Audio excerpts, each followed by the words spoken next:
नमस्कार बच्चों, कैसे हैं आप सब। उम्मीद करता हूं आप सब मस्त होंगे। दोस्तों मैं इस वीडियो में आप लोगों को बताने वाला हूं क्लास 10 एनसीईआरटी गणित और प्रश्नावली 1.1 का तीसरा प्रश्न। ठीक है, तीसरे प्रश्न में मुझे ज्ञात करना है कि अभाज्य गुणनखंड विधि द्वारा निम्नलिखित पूर्णांकों के एचसीएफ और एलसीएम ज्ञात करना है। तो भैया इनके अभाज्य गुणनखंड विधि द्वारा मुझे एचसीएफ और एलसीएम ज्ञात करना है। तो इसको हम कैसे सरल व आसान भाषा में आप लोगों को बताने वाला हूँ। अगर आप क्लास 10 के स्टूडेंट हैं, चाहे क्लास 9th के स्टूडेंट हैं और आप लोगों को अगर क्लास 10 की मैथ सीखना है बिल्कुल फ्री में, तो यार इस वीडियो को देखें, साथ में हमारे चैनल को सब्सक्राइब कर लें, क्योंकि इस चैनल पर आप लोगों को क्लास 10 की मैथ बिल्कुल फ्री में मिलने वाली है। ठीक है बच्चों, सबसे पहले मुझे अभाज्य गुणनखंड ज्ञात करना है। तो क्या करना है, जो मेरे पास संख्याएं दी हैं इनके मुझे फैक्टर करने पड़ते हैं। ठीक है, फैक्टर कैसे करते हैं देखिए, स्टेप बाय स्टेप आपको समझना है। जैसे मेरे पास ये पहला प्रश्न दिया है, पहला प्रश्न है, इसको कैसे सॉल्व करेंगे। जैसे मेरे पास 12 है, 15 और 21 है, तो हम क्या करेंगे, इस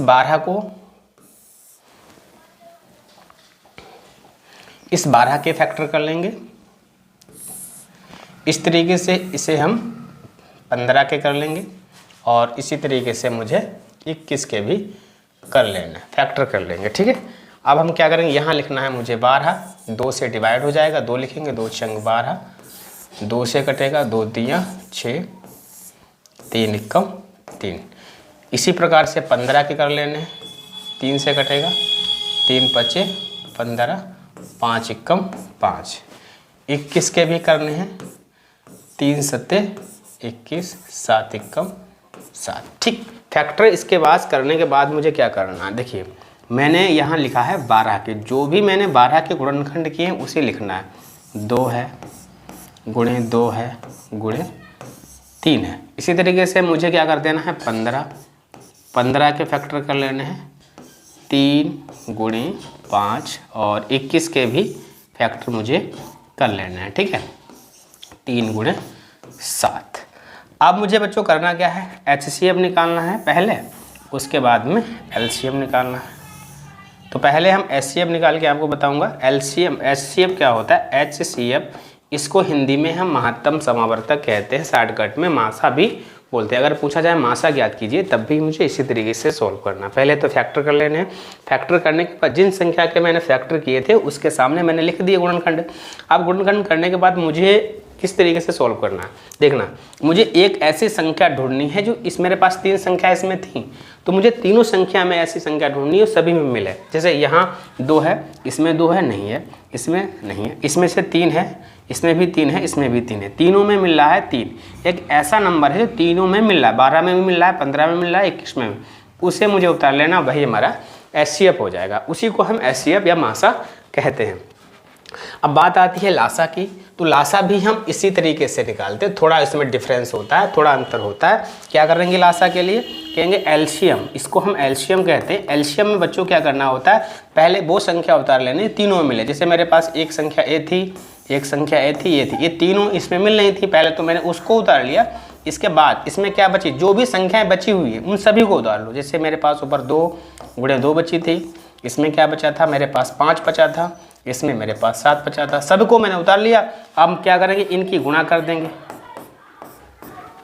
2 तियाँ 6, 6 दूनी 12, 12 पंचे 60 और 60 की 7 से गुणा कर देंगे, 7 छंग 42, 420 हमारा एलसीएम आ जाए। ठीक है, इस तरीके से इस प्रश्न को आप आसानी से सॉल्व कर सकते हैं। ठीक है, अगला प्रश्न बच्चों मेरे पास दिया है, इसी का मेरे पास दिया 17, 23 और 29 का मुझे एचसीएफ और एलसीएम ज्ञात करना। बच्चों इस 17 किसी से कटेगा नहीं, तो भैया 17 के अगर फैक्टर करोगे, जैसे मैंने अगर 17 के फैक्टर करना चाहें तो 17 भाई किसी से नहीं कटेगा, तो 17 से कटेगा। इसी प्रकार से अगर हम 23 से काटेंगे तो 23 भी किसी से नहीं कटेगा, 23 इक्कम 23। तो हम चाहें इसके फैक्टर के रूप में लिखें या ना लिखें, तो सीधे इसको हम इस तरीके से भी लिख सकते हैं। जैसे लिखेंगे हम 17 इक्वल बराबर 17, 17 के फैक्टर नहीं होंगे, 17 बराबर 17 हो जाएगा। 23 जो होता है 23 के भी फैक्टर नहीं होंगे, तो 23 बराबर 23 हो जाएगा। और 29 के भी मुझे फैक्टर नहीं होते, तो 29 बराबर 29 हो जाएगा। मुझे क्या करना है, एचसीएफ पहले निकालना है। एचसीएफ तो एचसीएफ निकालना, मुझे एक ऐसी संख्या ढूंढनी है जो सभी में मिले, तीनों नंबर में मिलना चाहिए।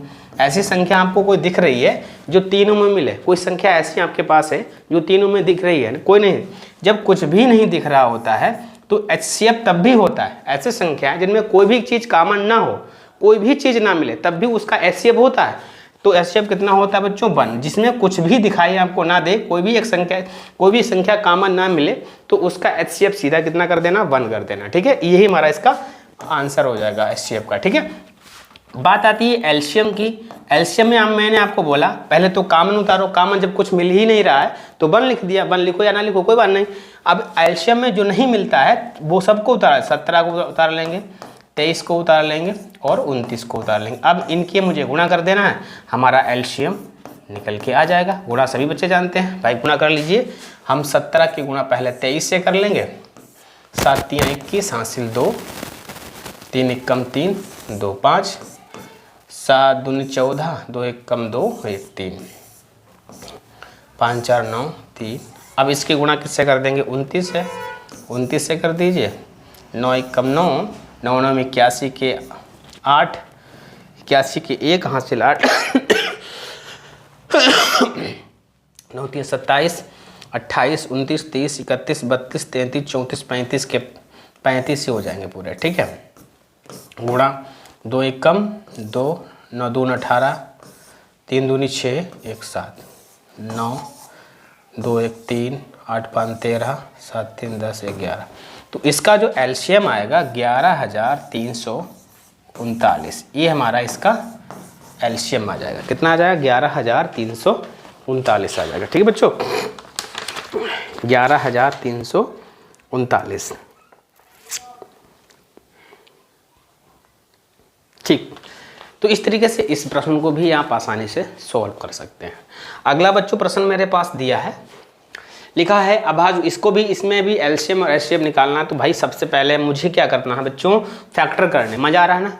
फैक्टर कर लो, सवाल आसानी से लग जाएगा। जब जिसको फैक्टर करने नहीं आते हैं, गुणनखंड करने नहीं आते, वो इन सवालों को लगा नहीं पाएगा। ठीक है, पहले तो सीखना पड़ेगा फैक्टर कैसे होता है, कौन संख्या किससे करनी चाहिए, दिमाग में मेरे आ जाना चाहिए। ठीक है, तो मेरे पास जैसे 8 था तो हम भाई फैक्टर करेंगे 8 के, पहले कर लीजिए 8 के फैक्टर कर लेना है।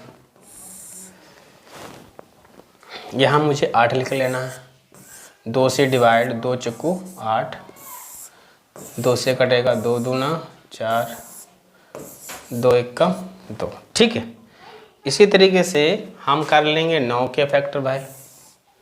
9 के भाई फैक्टर करो, 9 लिखना है, 3 से कटेगा 3 3 9, 3 एकम 3।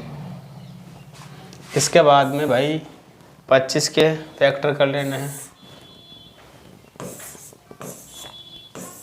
55 25, 5 एकम 5। ठीक, फैक्टर कर लीजिए। अब क्या करना है? इसके एचसीएफ एलसीएम निकाल दीजिए। क्या करना पड़ेगा भाई? 8 के फैक्टर किए थे तो मुझे लिखना है 8 बराबर 2 गुणे 2 गुणे 2।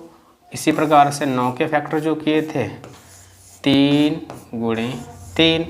25 के जो फैक्टर किए थे 5 गुणे 5। अब मुझे निकालना है तो पहले हम क्या करेंगे? एक बढ़िया सी लाइन खींच लेंगे। अब HCF निकालना है, HCF। भाई ऐसी संख्या ढूंढो जो तीनों में मिले। कोई संख्या दिख रही है ऐसी जो तीनों में मिलती है? इसमें 2 है, ऊपर इस वाले में 2 है, क्या इसमें 2 है? नहीं है। इसमें 3 है, ऊपर वाले में 3 है, नीचे 3 है, नहीं है। कोई भी ऐसी संख्या नहीं है जो कॉमन मिले। जब कॉमन कुछ भी नहीं मिलता है तब कितना HCF होता है बताओ? जब कॉमन कुछ भी नहीं होता है तब HCF कितना होता है बताइए? कुछ नहीं होता है तो भैया HCF हमारा 1 होता है। ठीक है, याद रखना, कभी भी जब किसी संख्या में कोई भी कॉमन ना दिखे तो उसका HCF 1 कर देना, 1 कर देना। ठीक है, अब बात आती है एलसीएम की। एलसीएम भी निकालना सब बच्चे जानते हैं। क्या करना है? अब हम इन सभी के आपस में गुणा कर देंगे। जो भी संख्या ऊपर बची उनको उतारो। 2 गुणे 2 गुणे 2 गुणे 3 गुणे 3 गुणे 5 गुणे 5, सब की गुणा कर देंगे, हमारा एलसीएम आ जाएगा 9 8 72। 72 की गुणा 25 से कर देंगे, क्योंकि इसको इसकी गुणा कर दीजिए 25 से। 5 दूनी 10, 7 बचे। अब 72 कहाँ से आ गया भैया? इनकी जब गुणा करेगा 2 दूना 4, 4 दूना 8, 8 तियाँ 24, 24 तियाँ 72 यहाँ तक आया। 72 55 25, 72 के 25 गुणा करते, 5 दूनी 10 को 0, 5 सत्ते 35 और 1 36, 2 दूना 4, 7 दूना 14, 0, 6 4 10, 4 3 7, 1 8, 1800। कितना आ जाएगा बच्चों? 1800। तो इस तरीके से हम इस प्रश्न को भी आसानी से लगा सकते हैं। ठीक है, तो सारे बच्चे अब एचसीएफ और एलसीएम निकालना सीख चुके होंगे। जिन बच्चों ने सीख लिया है बच्चों, एक बार बता दीजिए कि जो हम पढ़ाते हुए हैं क्या वो आपको समझ में आता है या नहीं आता। एक बार मुझे बता दीजिए कि मेरा जो पढ़ाने का तरीका है क्या आप लोगों को समझ में आता है या नहीं आता है। ठीक है बच्चों, एक बार मुझे बता दीजिए जिससे मुझे और ऐसे वीडियो बनाने के लिए मन लगे। ठीक है बच्चों, बताइए। तो इस तरीके से इस प्रश्न को आप आसानी से लगा सकते हैं और अगला वीडियो में अगला जो प्रश्न है मैं अगले वीडियो में बताने वाला हूं। उम्मीद करता हूं वीडियो आपको पसंद ही होगा। अगर वीडियो पसंद आता है तो वीडियो को लाइक करें और जो भी बच्चे क्लास 10 के हैं चाहे 9th के हैं उन बच्चों के साथ ये वीडियो जरूर शेयर करें। ठीक है बच्चों, धन्यवाद।